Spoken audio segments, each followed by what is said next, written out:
ఎందుకు లవ్ అనేది స్వీట్గా ఉంటుంది, మ్యారేజ్ అనేది ఎందుకు ఘాటుగా ఘాటుగా ఉంటుంది. ఉంటుంది Yes, అనే sir. దానికోసం నేను చెప్తున్నాను అది. రైట్.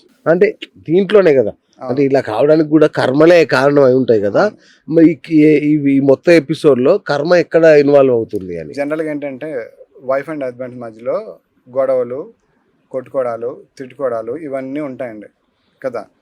అయితే ఇప్పుడు కర్మ ఎలా ఇన్వాల్వ్ అవుతుందంటే, ఫర్ ఎగ్జాంపుల్ ప్రీవియస్ లైఫ్లో వీళ్ళిద్దరూ కూడా ఇప్పుడు హస్బెండ్ వైఫ్ లాగా, వైఫ్ హస్బెండ్ లాగా ఉండుండొచ్చు. ఓకే. Okay, okay. అలా ఉండి ఆ లైఫ్లో కొంచెం హస్బెండ్ ఎక్కువ డామినేషన్ చేస్తూ ఉండుండొచ్చు.